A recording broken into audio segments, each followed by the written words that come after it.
Welcome to the Hockey Podcast. I am Luke Lipinski. Welcome, and I am Doug Cannon.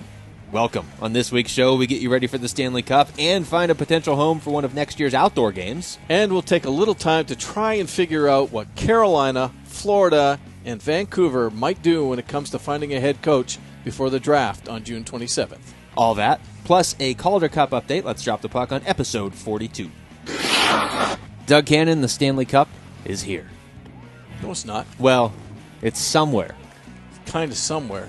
The Stanley Cup Finals are about to be played. The trail to the Holy Grail has been shortened. So the very first sentence I said on this week's podcast, you contended. Yes. Is that because an indicator? That is my nature. No, that's how this show's going to go. Okay, I understand. It's episode 42. Ah, back to the number game. Let me give you the most famous. Here we go. 42. Ready? Well, I'm gonna not the most famous. Got to beat. Okay. Okay. Ready? On three. Ready? Okay. Wait. On three or right after? Like, are we saying the number three? Or are we going 1, 2, 3? The name. Okay. Ready? Okay. Ready? 1, 2, 3. Backus. Jackie Robinson. Oh. They made a movie about Jackie Robinson. But that's the wrong sport. Well, I originally thought that movie was about David Backus. But David Backus is my 42. He's a pretty good 42. It's a very good 42. Artem Anisimov, not as good as David Backus. No. But how about Sergei Makarov? Remember him? Calgary Flames. Rookie of the Year in 1989 at the age of 32. Still gives me hope. I got another one for you. Oh, you're reaching for the... Is that the Bible? It's the book. Oh. It's the book. I got another one. You tell me Moses played in the NHL? Former Coyote. And I'm supposed to just know who this is? It's 42, number 42. It's not Joel Ward. I know that. It's not. No, I can't think of who it is. Robert Esch. I knew Robert Esch. I wasn't thinking goalie. But Backus is my vote. Now that we got that timely segment out of the way, this is the Hockey Podcast. You can hear us on iTunes, TuneIn, YouTube, SoundCloud, Podbean. We're everywhere. We are literally broadcasting from your kitchen. And if you're not listening to this podcast, shame on you. The only problem with that is if they're not listening, they can't hear that. So are you just kind of putting that out in the podverse? No, so that the guys that are listening... Oh, so they can shame their friends. They can shame their friends. You are not listening to the Hockey Podcast. Shame on you. Nothing better than shaming your friends. And you should shame your friends if they're not listening to this. Guys should be lacing up in the room right now. Hey, guys, did you hear the Hockey Podcast? No. Shame on you. If that comes up, do what I did. I played with a couple New York Rangers fans after they took out the Penguins. Sorry. I just didn't pass them the puck. So if they're not listening to the Hockey Podcast, don't pass them the puck. That was funny. Stanley Cup is set. It is set. I'm going to take you back to a week ago when I asked you what would be the most unbearable matchup in Doug Cannon's mind. What two cities? Nothing against the players or the franchises, the organizations, but just the actual cities. And you said, Doug... L.A., New York. All right. Well, look what we have. We have L.A., New York. Well, we have New York, L.A. How's that? Okay, we've changed it up. Is that better? Yeah, that's better. I think we have to start with the Western Conference Finals that wrapped up last night in a Game 7 overtime. Wow. That was a heck of a game. That was a heck of a series. True. You know that I'm not an LA fan. I don't really have as much of a problem with the LA Kings as a lot of people in this state do, just because there's the Arizona-LA rivalry. Mm-hmm. But I wouldn't call myself a fan by any means. I can't remember the last time, certainly not this season and probably not last season, that I was this impressed by a team in the playoffs. Ironically, the last time I was this impressed by a team was the Coyotes 2 years ago. And actually, I was more impressed by them. But LA, for different reasons, they were down 3-0 to San Jose, they win. They were down 3-2 to Anaheim, they win. And they were up 3-1 against Chicago, but then they lose 2 games and they go into Game 7 in Chicago and they fall behind 2-0 and they win. And if you look back... I just did. LA has won 3... I'm trying to get the stat in my head correctly because I'm going to mess it up. Okay. Then I'm just going to sit here and wait to make fun of you. Game 7, they win the series on the road, 3. They won 3 on the road Game 7s in these playoffs to get to the Finally Cup. The Stanley Cup. Finally, the Finally Cup. You can't. That sounds like it would be like some tiny little minor league hockey thing in the in Canada somewhere. That alone is impressive to me, to win a Game 7 on the road 3 times. just to go to 3 when game sevens. when I saw this series go to 7 games, I thought for sure Chicago was going to the Cup. I talked to a friend of mine that is not a hockey fan, but he's a sports fan, and so when this time of year rolls around, he's watching the NHL playoffs, because why wouldn't you? And he asked me, going into the Kings-Blackhawks series, who was coming out of that. Actually, for the most part, I've been right on most of these series heading in to this year's playoffs. I think there's been 14 now, and I was right on 11 of them so far. But this one I said flat out, I have no idea when the series started. And the reason why, and I think I even said it on this show, if you get ahead of Chicago in a series, they get stronger and come back. If you get ahead of LA in a series, they get stronger and come back. And really, now that I look back, the series played out just like that. Chicago went up 1-0. It looked like we were almost going to see maybe a replay of last year when they just won the series in 5 games against LA. Then LA comes storming back with 3 straight wins, and all of a sudden the defending champs are on the ropes. They storm back with 2 straight wins, and then it's going to Chicago, and then LA with their backs against the wall, they come back and win. And what better Game 7 could you have than up 2-0, 2-2, 3-2. 3-2, 12 seconds later. Right. 3-3. I'm trying to remember the scoring in my head. 4-3 Chicago. 4-3 Chicago. 4-4. They both almost score in the last minute of regulation. Jonathan Quick was upside down in the last 30 seconds of the third period before the overtime. And I'm like, ugh.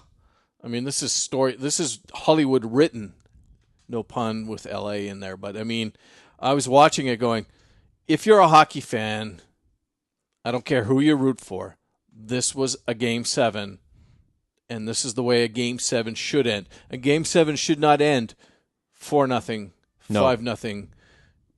It should be a 1-1 game, not a 1-1 game, but a 1-0 game, a 2-1 game, a 5-4, back and forth, and we had it. And there were so many opportunities in this game that didn't even get cashed in. Yeah, and then there were weird ones that did go in. I mean, Patrick Sharp has not been able to score a goal for the last few weeks in these playoffs, and then he bounces one past Jonathan Quick. He popped in too, and I thought he was going to have a hat trick to win it. Yeah, he almost had that one real late. Coming down the left wing, if I remember correctly. Game 7 broke NBC Sports' overnight ratings record for any hockey broadcast. That does not surprise me. If you look at it, and you just said it, it doesn't matter who you're polling for. If you're just a casual fan, I mean, people are going to talk about why the NHL loves an LA-New York matchup, but I think the way the last series played out is actually better for the NHL, because if you are a casual sports fan, you know to watch hockey during the playoffs. Sure.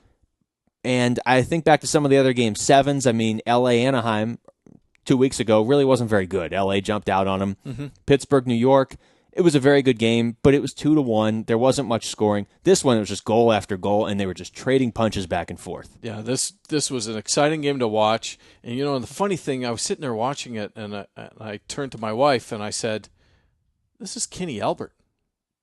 Yeah, it wasn't Doc Emmerich, which, I mean, I understand why. It wasn't Doc Emmerich. It wasn't Dave Strader. It was Kenny Albert calling the game. And I went, yay, Kenny, because I'm a fan of Kenny Albert's. But I'm going, isn't it interesting that the network had basically the C team calling this game? Yeah. This was a tremendous game, and Kenny did it justice. Well, I love the call when the puck went in off Alec Martinez's stick in overtime. His call was, it's in. And that perfectly sums up that goal. It was. Because he just kind of threw it, and it fluttered past Crawford, and LA moved on. And I listened to both the Chicago and the LA radio broadcasts. I mean, this game just gave so much energy that it was unbelievable, A, to listen to on the radio side, and B, to listen to Kenny on the TV side. Nick Nicholson does a great job for LA. He's been there for years. And it wasn't like it was impartial type broadcasting. It just sucked you in. It didn't matter. If I'm driving along and I turn it on and I'm listening to it, you're sucked in because the action was just that good. The players on the ice gave both broadcasters everything they needed to call that game.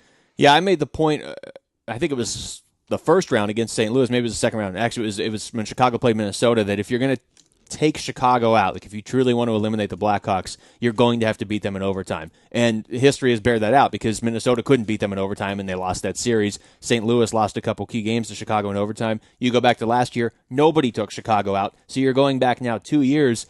Phoenix took them out, and I believe it was 3 overtime wins for the Coyotes in that, what ended up going 6 games.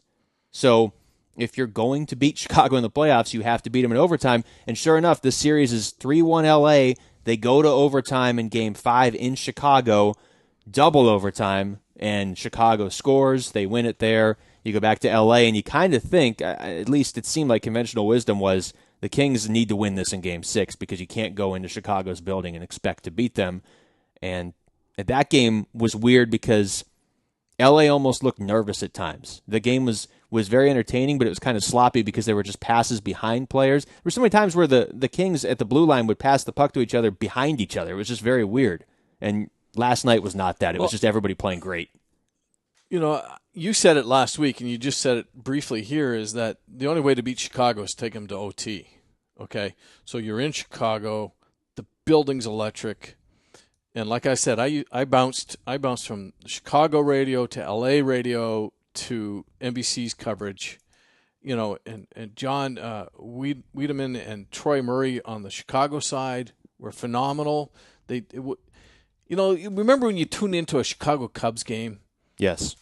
And you had Harry Carey, and it was just so like, oh my God. I mean, Homerville, right? The NHL announcers are just so good at what they do that it doesn't matter if you listen to the Blackhawks, and it doesn't matter if I'm a Kings fan, I'm going to listen to Nick Nixon. And if I'm a Blackhawks fan, I'm going to tune into WGN and John. But they call the game. They actually call what you're seeing. And then as a listener, I'm listening to this, and as a viewer, Kenny Albert did the same thing. I just get so sucked in to the broadcast that I don't tune out. You can't. They don't give you an option. I mean, the game itself doesn't give you an option, but then they also, if it was poorly announced, you would just race home and watch it. I mean, it was a phenomenal series. It was a phenomenal Game 7. Kudos to everybody that just did a phenomenal job. So, wait, I got one more point on the Blackhawks because I can tell you're saying that's so where you're transitioning to New York. This Chicago in overtime in these playoffs, last night was their 7th overtime game. And they lost the very first 2, games 1 and 2 to St. Louis, but they had won 4 straight going into last night. Okay, without making excuses, yes. Let's look at the Chicago Blackhawks just real briefly. Okay. Champs last year. Yeah. Okay. Going into the season, everybody refers to you not as the Chicago Blackhawks, but as the defending champ. Especially your own fans. Right? Loudly. Especially your fans. High expectations. Olympic season. No, I didn't even think of that, but yeah.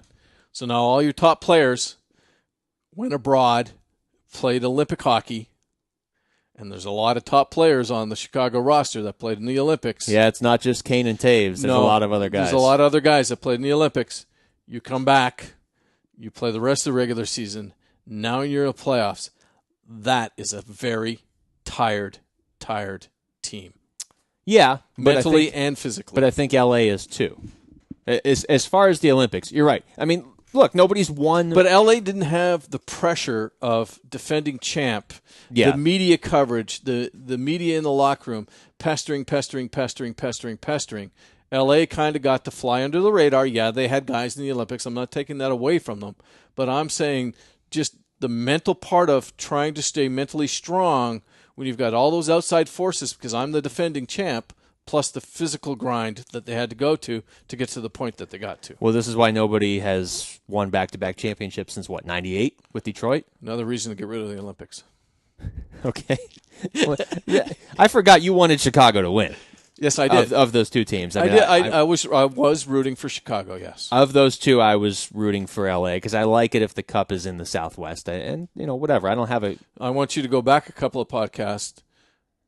A coworker of ours, Lucas Costanza. Are you giving me homework? Predicted. He did. That LA would be in the final. First name like Luke, probably knows what he's talking about. Lou.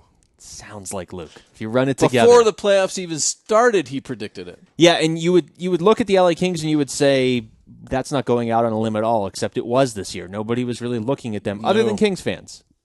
Right. Nobody, I mean, because you had Chicago, you had Dean Boston, Lombardi. you had Pittsburgh. Well, yeah, and he seems to know what he's doing. Okay, so now let's get to the Stanley Cup here. Marian Gaborik has 12 goals already in these playoffs. Unbelievable. And we were looking before the show started tonight at just where that ranks him historically. And when you start going back into the 80s, I mean, you've got guys like Gretzky and Gretzky and Gretzky and Gretzky every year. Reggie Leach, Jari Kurri, Mike Bossy. But it was a different game back then. And it was just, I don't want to say it was easier to score, but like the goalies were smaller, the equipment was smaller. I mean, it was, goals per game were up back then. Sure. No, I agree. So for a guy like Gaborik to step in, and he's, like I said, he's got 12 goals. The all-time record for goals in a playoff season is Jari Kurri with 19. Reggie Leach has 19 too. Leach was in 76. Kurri was in 85. What an unbelievable pickup for the Kings at the trade deadline this year. Yeah. What did they give up? Pick something. I don't know. They just, every year they go to Columbus and they take a guy. A couple years ago it was Jeff Carter when they won the Cup. This time it's Marian Gaborik. Who's your pick? You think the Kings win or the Rangers here? Well, hold on. Let's not leave Gaborik, okay? Are you there? Yeah, I'm here. Oh, okay. Matt Fratton, All right. right? And then 2 draft picks Worth it. for Gaborik. That's where I was going. I was going, what did we give up for Gaborik? He broke a franchise record with his 12 goals. And he's still got a series left. And he still has a series left. You didn't lose anything. You didn't lose sleep. That was a good pickup. If you look at total points, and this is why I want to get into it here, it's obviously it's Kings Rangers. My pick is going to be the Kings. Absolutely. It's the King versus the Kings. You think of that? Henrik Lundqvist against the Kings. That was weak. Really? You give me nothing for that? Nothing. That's all I got. I got nothing Show's for that. over. Yeah. Go home. Top scoring players in the playoffs right now. Total points. Kopitar 24, Carter 22, Kane 20, Gaborik 19, Justin Williams 18. 4 of the top 5 are LA Kings. Well, you don't get out of the Chicago LA King realm until you get to the 9th, which is Ryan Getzlaf. And that shows how crazy that series was. Jonathan Quick gave up 23 goals in that series. Where's the highest ranking Ranger? Oh, 16. Martin St. Louis.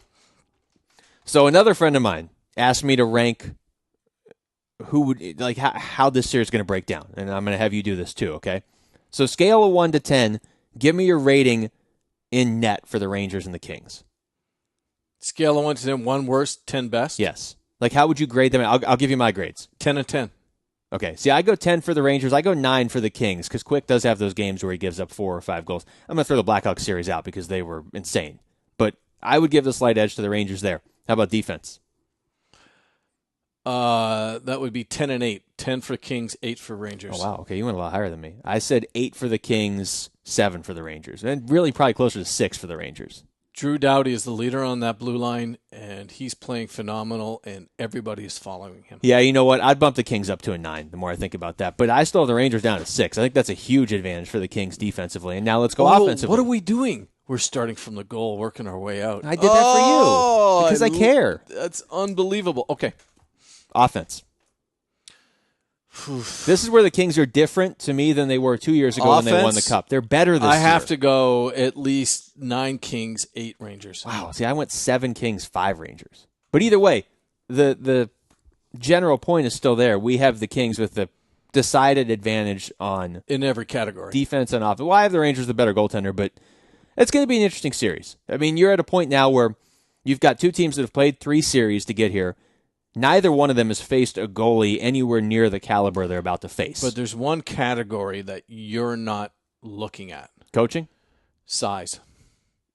Well, that was like my 10th category. I was going to go special teams next. No, because I look at the Chicago-LA series. LA out-hit Chicago 270 to 213. Wow. And there's some big guys on LA. Game 5 of that series, 51 hits to 40. Game 7, 43 hits to 28 hits. Yeah, and by the time you get to Game 7, those 43 hits feel like 86 hits. because you've been dealing with it for 2 weeks. And I don't. New York plays scrappy sometimes. I think they're a scrappy team. I wouldn't call them a physical team. I'd call them a scrappy team. I mean, everybody's kind of physical at this point in the playoffs, but it's not their game like it's LA's game. LA are bruisers, dude. I mean, I'm not going to pull up size, height, and weight here, but LA's a big, thick team. I mean, you look at Dustin Brown. He's not a big 7-foot guy, but that dude's a little tank. Well, let me throw this. Drew Doughty, he's a tank. Oh, yeah. And they're not the only two. I mean, Kopitar's big. You think of him as a point producer, and he's a really good point producer, but he can hit. Oh, so, absolutely. Let me turn that around on you then. Here's the stat. Coming into this year, no team had ever won the Stanley Cup having played more than 18 games in the first 3 rounds. The Rangers have already played 20. LA's already played 21, which is the max. I mean, these teams go the distance, it feels like, in every series. Rangers-Canadiens would have gone 7 if Carey Price was in net. You make the case for who would have won Game 7. It's tough to go against Lundqvist in Game 7. But if this series goes to a Game 7, you have Jonathan Quick, who doesn't lose Game 7s, and Henrik Lundqvist, who doesn't lose Game 7s. But you have Jonathan Quick in L.A. Yeah, and maybe that'll be the difference. So who's your pick? I already gave you my pick. I'm rooting for the Rangers. That's not what I asked you. But I think L.A. takes it. I think L.A. does, but it is tough to pick against Henrik Lundqvist. But I will say this. For these playoffs alone, L.A. to me has been the best team. And I know that sounds stupid to say they're in the Stanley Cup, but I just think the physicality is going to wear down the Rangers. I really do. Even down in the series against Chicago, I thought L.A. was the better team because they won the Cup 2 years ago, and their offense is a lot better now than it was. And it's not like the defense or the goaltending got worse. No. Last thing. Conn Smythe. We talked about this a couple weeks ago. Who would win if each team won? Who wins the Conn Smythe if the Rangers win? It has to be Lundqvist. It seems like the biggest no-brainer in the history of sports. It has to be. And I listened to a full... I mean, I could see people leaning just because of the tears and the whoa to St. Louis. The whoa what? The whoa. St. Louis has been huge. He's been huge for this team. He's made this team... He's energized this team. This team, when he joined that team, he energized that team. But everybody I've heard talking about it says Ryan McDonough. And he's a defenseman. If you're not going to defend him, I don't know who's going to. No, it's Lundqvist. He's been good, but if let's put it this way, if the Rangers win the Stanley Cup and Henrik Lundqvist doesn't win the Conn Smythe, I don't know what to believe anymore. Okay, so on the opposite side of the rink. That's where it gets tougher. I have a very clear pick, but different arguments have been made to me, and you could sway me. I'm staying between the pipes. Really? Yep. See, I'm going Gaborik. He's got 12 goals, but I can see that. To me, that's logical. But I'm thinking that I don't care how many goals you shoot or score, you got to stop them. You don't even need me here. You could just entertain yourself on this podcast. You do have to stop him. I entertain myself a lot. The Gaborik goal last night to tie it with 7.5 minutes left. Look at my lava lamp in the corner. This is the first podcast ever done near a lava lamp. Okay. Gaborik scores that backhand goal, which if you've played hockey, which you have, you know how tough it is to be skating away from the goal, throw a backhand. First he knocks it down with his chest, basically, like he's playing soccer, backhands it, and at that point you're just trying to hit it off the goalie and in and make the goalie make a mistake or whatever, banks it off Crawford. And if he doesn't score that goal, it doesn't matter what Quick does because their season's over. And he's been doing that all playoffs. I'm still a Quick fan. Okay. Johnny Q's got the vote. Johnny Quick? Johnny Q. You're listening to The Hockey Podcast. Feel free to email comments or questions to the show at our email address, thehockeypodcast@gmail.com. Segment 2, Stanley Cup's in full effect. Doug, we just went over that in segment 1. Yeah, so why not talk Florida Panthers hockey? There we go. You ready for it? Before we even dive in, I saw a headline and I busted out laughing because I thought of you. Uh-oh. That some knucklehead out there. Oh, that's good. I like where we're starting out. Was spreading the rumor that Florida was going to trade their first pick. Why'd that make you think of you? Because it was a knucklehead? No, because you were talking about the first pick last week. Well, and then that Florida had it and that they could make a difference, but they needed a coach in place. They do need a coach in place. They have a solid GM. They do. But they don't have a coach. They might be getting closer. And this is where you come in. I don't think they are. Oh. Because here's why. I thought you were the next coach, so this will be interesting. I'd love to be the next coach. Well, they might have Mr. Talon, give me a call. You got to call him. If you want to take over an NHL head coaching job, I feel like you have to be the aggressor. Get my name out there? Yeah. You got to really kind of lead that campaign. It doesn't seem like anybody else is doing it, so you would kind of be at the top of the list. I could probably do that. You could do it. I could do it. All right, so give me your rundown here of the Panthers coaching. I did a little research, Luke. All right. Because I'm that type of a guy. Well, that's not accurate. I'm a research guy. I delve deep into the story. Be honest, this is the first research you've done since, well, not in high school, obviously. No, okay, this is the first research you've ever done. Hockey news just kind of comes to me. Okay. But anyways, so we know the Panthers need a coach. They have a GM. The draft is coming up pretty quick here. By the way, draft preview on this show in, 2 weeks maybe? If not sooner, right? Okay, yeah. Because I think we kind of promised we were going to do it this week, but we're not ready. The end of our show is mostly lies. I think most listeners have caught on to that at this point. Anyways, May 3rd, the Sunrise Sentinel was reporting. It's less than a month ago. Right. That the Panthers were looking at Peter Laviolette and Barry Trotz. But they can still look at them, but they can't talk to them. Bzz. We need a buzzer sound effect right gone. there. There's been 2 coaches hired. Those 2 guys are gone. Yeah. Next in the timeline, May 16th. All right, that's like 2.5 weeks ago now. Mark Crawford's name pops up. You know what that is? That's me blowing the dust off of Mark Crawford. Somebody has to. Somebody had to get him out of the. I think you're the one that started the Mark Crawford yes, rumor. I did last week. Yes, I did. No, that was a couple weeks ago. I think that's when the Panthers were like, "Hey, this guy's not bad."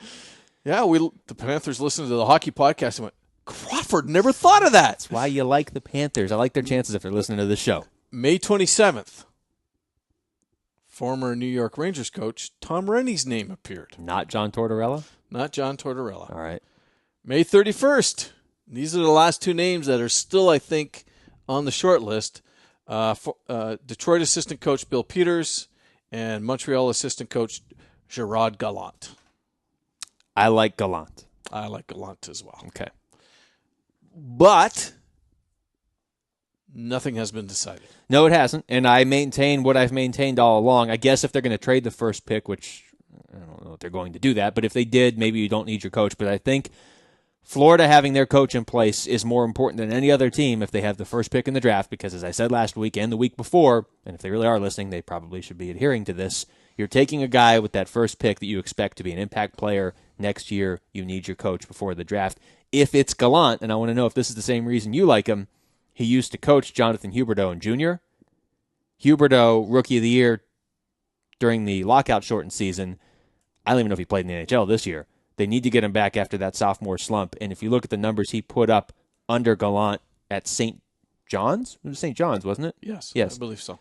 72 points in 37 games in 2011-12, 105 points in 67 games in 2010-11. And obviously, he's not going to put those numbers up in the NHL, but if you bring in Gallant, you are bringing in somebody that the guy that you pretty much expect to be your best player outside of Luongo, somebody that he's comfortable with. And this is such a pivotal year. We've seen it time and time again with NHL players that have a good rookie season. Sophomore year, they kind of disappear. We saw it with Steve Mason in Columbus after he won Rookie of the Year, and then he was gone for years until this past season. We'll be watching Neil Yakupov next year in Edmonton after a good rookie year, and he was nowhere to be found last season. But then you've got Matt Duchene, had that rough sophomore year and has become one of the best players in hockey because he kind of fed off that disappointment. Florida needs Huberdeau to do that, and to me, it's almost worth bringing in Gallant just because of that potential upside. Well, I also think that you have to look at the fact that the makeup of the Panthers is a lot different. It's a lot younger team now. So and getting younger. And you need a coach that can deal with that. I think Gallant fills those shoes. I think it's very logical, yeah. And I don't know that Montreal wants to give him up. And I think Talon was quoted as saying he wanted somebody with experience. And he's got some. He's got some. He just finished deep playoff round with Montreal. So he's going to bring you some experience, and I think he'd be good with the younger guys. I really do. And he's been a head coach before in the NHL. I mean, he was the head coach of Columbus off and on between 2004 and 2007.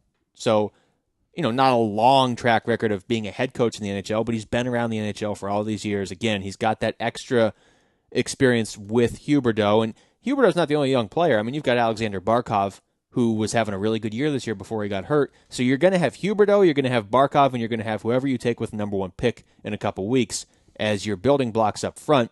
And then you've got Roberto Luongo in net, who, as we've seen time and time again, if you have a very good goalie, he can at least keep you in games and give you a chance to win. And steal a couple of games for you, right? Yeah, exactly. And Florida's not trying to win the Stanley Cup next year. I mean, let's be realistic here. Yeah, absolutely. But they are trying to make the playoffs. I think that's fair, whether they do it or not. The bottom towards the middle even of the Eastern Conference is a little bit weaker than, let's say, over in the Western Conference. And so look what Colorado did last year. I know it's not the same situation. They had a lot more pieces in place, but they get the first pick, and all of a sudden they're winning their division. If Florida gets another first pick, maybe they can sneak into the playoffs if everything goes right. I mean, Gallant, he played until 96. He started playing in the Q as a junior back in 1980. Okay? He finished in the IHL with the Detroit Vipers. He's been coaching since 1999 at different levels. There you go, but that's 15 years of coaching. But he's been coaching. There's the experience Talon's looking for. Prior to the Canadians, though, he spent 3 years with the Q. And that's when he had Huberdeau. And that's the point I'm trying to make, is that he had that experience with the younger players. He's only been back in the NHL for 2 years as an assistant. He went deep, like we just mentioned, with the Canadians in this year's playoffs. So I think he brings everything that Dave Talon's looking for in the for the Panthers, in the fact that he's dealing with younger players and he has NHL and coaching experience. I think he's a solid pick, and I think he's the guy. It seems, just based on logic, like he would be the guy with the inside track, and that's not to take anything away from anybody else, but just for all the reasons we just outlined. And look, I mean, they are still looking at Bill Peters, it sounds like, and who knows who else, maybe Mark Crawford, who knows. But Gallant, that was just a little bit of fun, folks. Please don't take it to heart. Makes sense for a lot of reasons. Okay, quickly, the other two teams that still need to coach, Carolina Hurricanes. Can't find any information. I've got two names that the Hurricanes have been looking at. Okay, give it to me. John Stevens, former Flyers coach, now an assistant with the Kings. He's already got a Stanley Cup as an assistant, obviously not as a head coach with the Flyers because he's not 100 years old. And then Ulf Samuelsson, who has ties to this franchise. I mean, back when they were in Hartford, and I believe he played alongside Ron Francis. Maybe in Hartford, certainly in Pittsburgh. Which would be great for Ulf, because he left the Coyotes, went over to Sweden, head coach. Head coach of the best team in Sweden, correct? Right. Left that job, assistant with the Rangers. He's in the Stanley Cup Final right now. Yeah.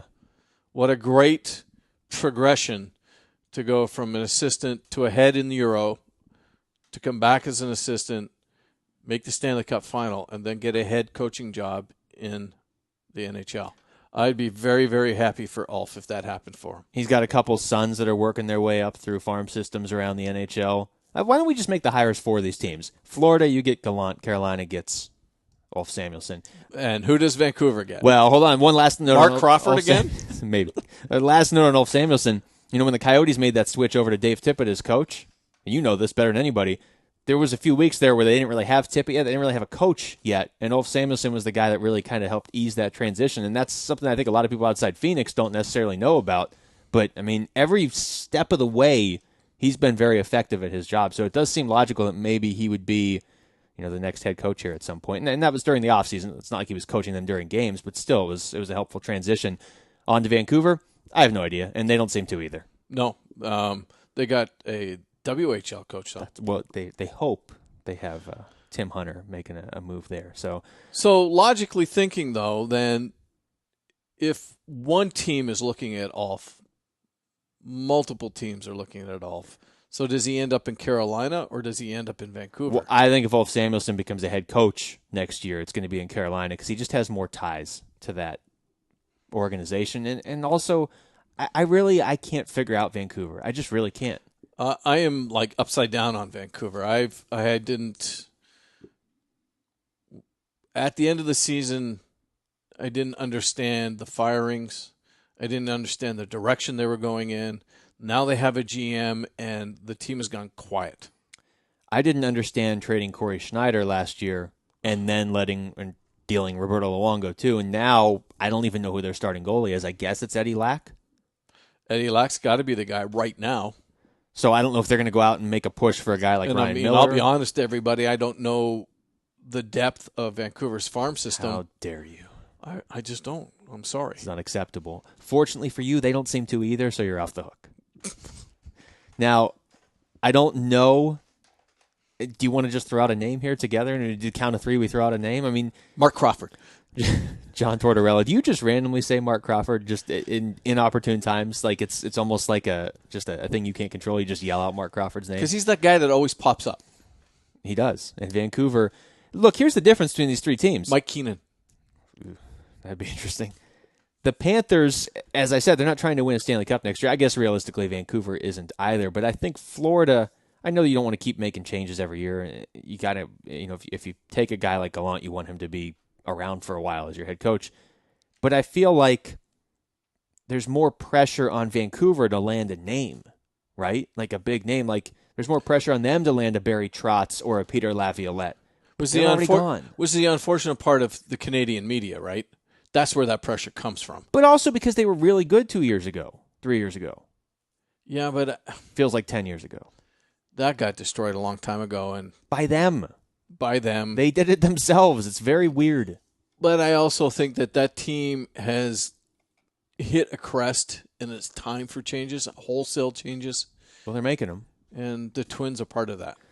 Oh. I don't know. Get rid of the Sedins? What if you just get rid of one Sedin and see what happens to the universe? That will never happen.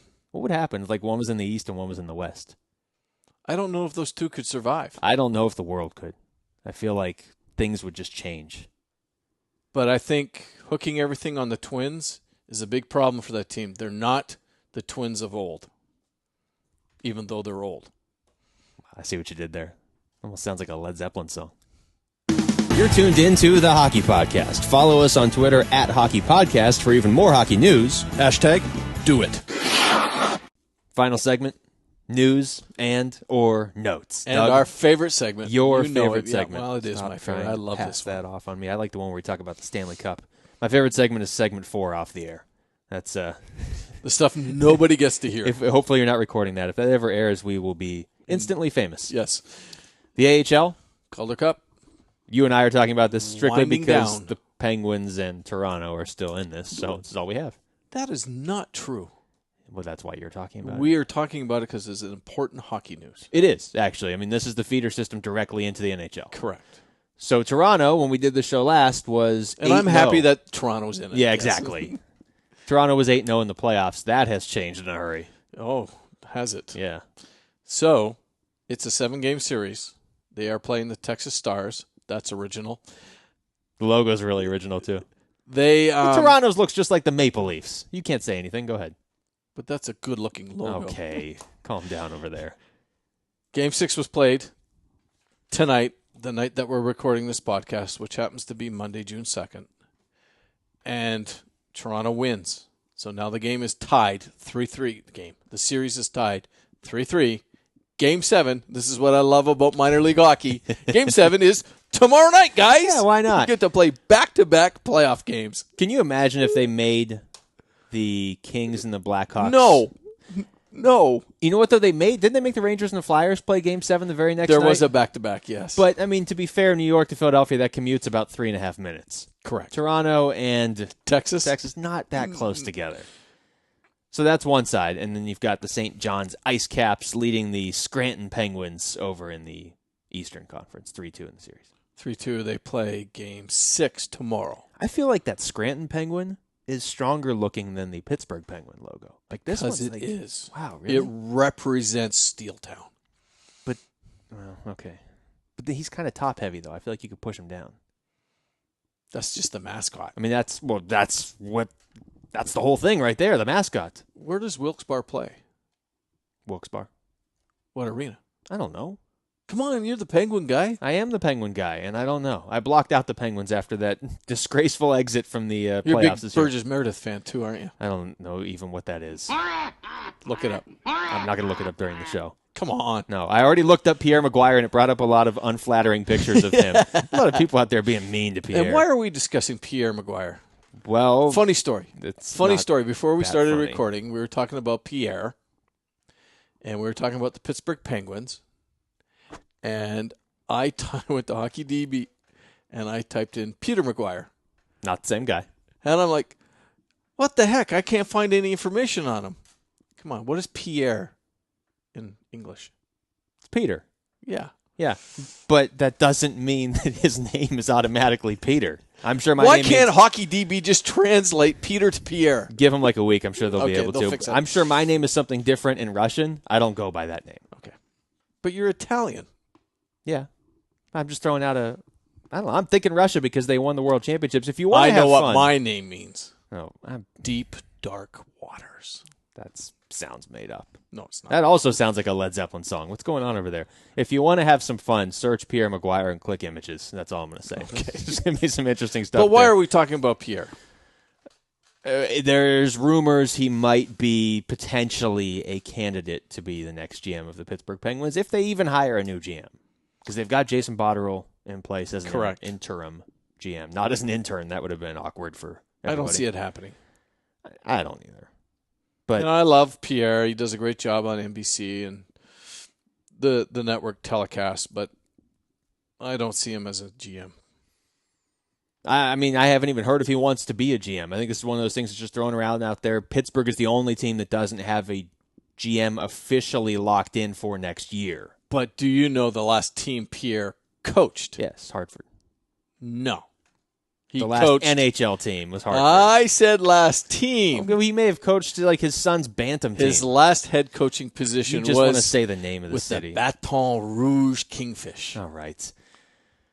Sounds so good. Baton Rouge. Are you proud of yourself over there? Yeah. I feel like you waited this whole podcast just to say Baton Rouge. In fact, that's the real reason we're talking about Pierre McGuire, is just so you could say Baton Rouge.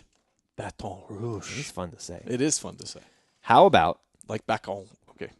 We talk a little San Jose Sharks hockey. Oh boy, because I hit a nerve with this in the pre-show meeting, which by the way lasted like 4 seconds today. Doug Wilson shares your first name. Yes, we're both Dougies. Does not share your same outlook on hockey, apparently. Let me give you the quote. Let me just float this right out there. Okay. Well, I can't find the exact quote, so you're going to have to do it because here it is. Go. I want players that want to play here, not just live here. That was his full quote. He was asked to later clarify if that's what he meant, and he said the exact same quote. And that's the context, right? That's what does it mean? What is the subtext? What is he saying with that quote? That's what I want to know. I feel like I'm doing a book report in school here. Because what is there to live for in San Jose? Wow, now we're just attacking cities. All right. And I don't mean it the way it came out of my mouth. Okay, fair enough. Have you been to San Jose? I have been through San Jose on the way to San Francisco/Oakland. As everybody who's ever listened to this podcast knows, I coach youth hockey.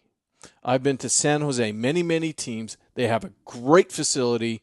It's 4 rinks. It's phenomenal. It's a great place to play hockey. It's just down the street from the SAP Center.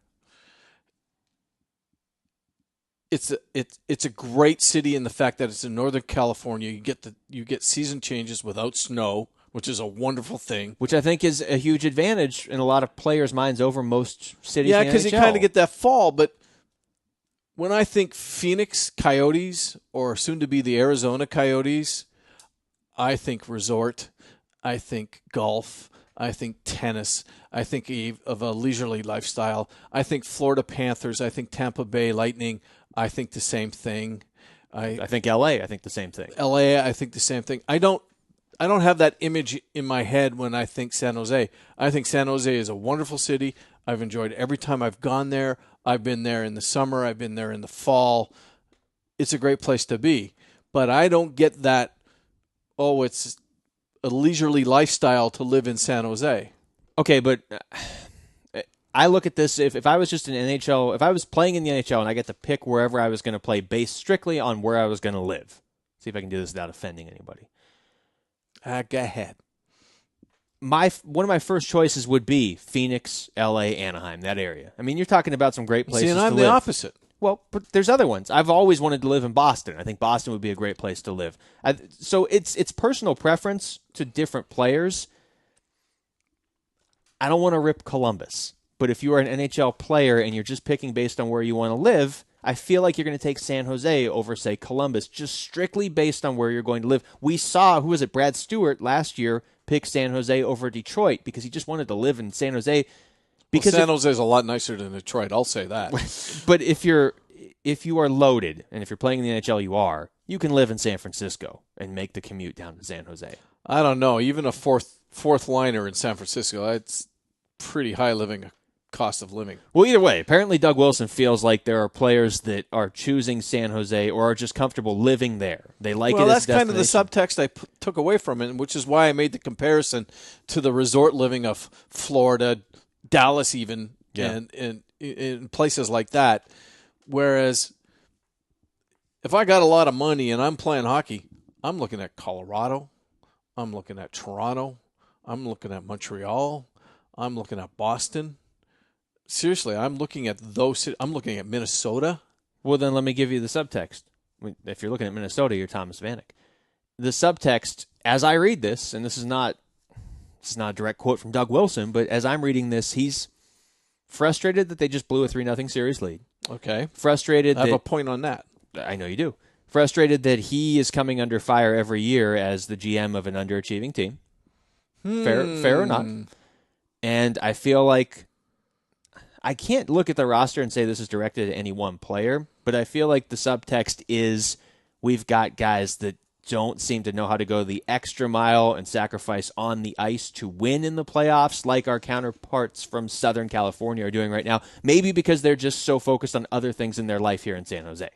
How's that for subtext, which is much longer than his actual quote? I would have to agree a little bit with that. Okay. But if you're upset that you're not making it past the first round, we talked about it before the playoffs even started, that the problem with the Sharks was net minding. Which it wasn't at the start of the year, but it was at the start of the playoffs. It was at the start of the playoffs, and we didn't even have a clear number one going into the first game of the playoffs. So if outsiders like us are feeling that and seeing that, I can only imagine what that ripple inside the room is like. Yes, you were up 3-0 in the first round, but you didn't lose that round to a team that lost in the following round. You lost to a team that has set records, that has played out of their skin, and is now in the Stanley Cup Final. Yeah. I don't think that – I mean, I could be upset and kind of a little bit angry if the team that beat me lost in the very next room, and let's say they were swept 4-0. And it didn't even – like when you get swept, it's almost like you didn't get to that round. Right. So, I mean, I could be upset over that, but I can't really look in the mirror and be upset to the fact that the team that beat me is now in the Stanley Cup Final. Let me play devil's advocate here I for can a be second. upset that it's my rival south of me. Well, that's part of my devil's advocacy. I think Doug Wilson has put together a very good team now for 10, 12 years, whatever. I mean, the Sharks have been a favorite.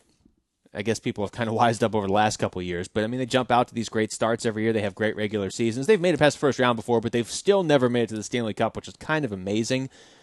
But I think part of what stings for him is, A, the fact that it's your Southern California rival. Mm-hmm. That is a very heated rivalry. Talking to friends of mine from Southern California, L.A.-San Jose is a much more hate-filled rivalry than L.A.-Anaheim. Correct. So you've got that. And then it kind of comes down to what kind of person you are. And you know, this like last year when Toronto lost to Boston in just ridiculous fashion. In the next round, sorry to bring that up again, were you rooting against Boston? Because there are the people that are like, I want to see the team that took my team out go far because it validates my team. And then there are the people that just want vengeance. True. And maybe he's just frustrated. He looks at L.A. in the Stanley Cup right now and says, if we would have just won one of 4 games in a row, just one of those 4, if we just hadn't lost 4 in a row to L.A., maybe we'd be in the Stanley Cup. I don't think they would have beat Chicago, especially after what we just saw. I think L.A. was the only team in the West that could take Chicago out this year. But in his mind, maybe he thinks if we just hadn't melted down, we'd be in the Cup right now. And that's got to be frustrating. I think that's frustrating from any team that's ever in a 3-0 position and can't get that extra game. Yeah.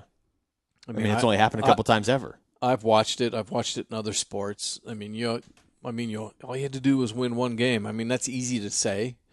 But again, I go back to the fact that the team that beat them is in the final. You can't. You have to give them kudos, right?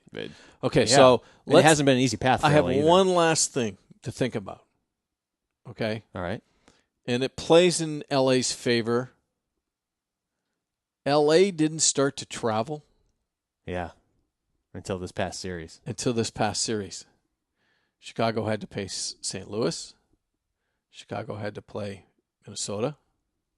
And then Chicago had to travel to LA in this last series. LA Didn't leave the state. Until this last series. Now, if you're looking ahead to the Stanley Cup, though, New York, everybody in the East is so close. I'm not sure New York has had to travel yet this season. I mean, They had, what? With the realignment, yeah. Philadelphia in the first round, Pittsburgh in the second round. Those aren't far from New York City. And then even Montreal is not that far. No, it's not. So this could be a bit of a shock to New York flying out to L.A. for 2 games. Series starts on Wednesday night. I got one more thing for you on San Jose. Okay. You ready for this? They are reportedly going to host, I don't know if it's the Winter Classic, but an outdoor game next year. Where? In San Jose.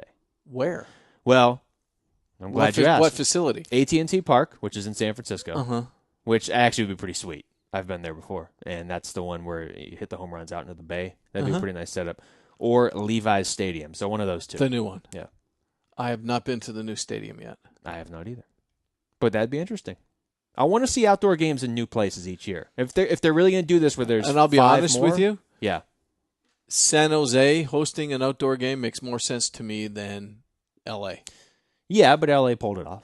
I mean, by all accounts, everything was fine. But just temperature-wise, if you've ever been to San Jose in the winter, it feels like winter minus the snow. I hear it's a pretty amazing town to live in. I hear NHL players like to live there more than they like to play there. No? Is that not? I heard that too. Okay, that's good. Who would they play, you think? Let's go along and say this is going to happen. San Jose is hosting an outdoor game next year. Not the Winter Classic, but an outdoor game. Who are they playing? LA. Yeah, I think so. Has to be, right? And especially if LA wins the Stanley Cup. Oh, absolutely. I'm excited for that game already. I'm excited more for San Jose, LA, and the outdoor game next year than I am for, not for the Stanley Cup. I'm pretty excited for the Stanley Cup. You hear that? Yeah. Is that you booking? I just purchased my tickets. Did you really? Yeah. Can you get me some Stanley Cup tickets? Because they're about $1,000 each. I tried. And that's in L.A. If you go to New York, forget it. No, you actually forget about it. You have to trade your first and sometimes your second born just to get on a waiting list for tickets. That's it for episode 42. Join us next week as we break down the first couple games of the Stanley Cup and give a full preview of the upcoming awards show in Las Vegas. And we'll also take a look at the Calder Cup final seeding.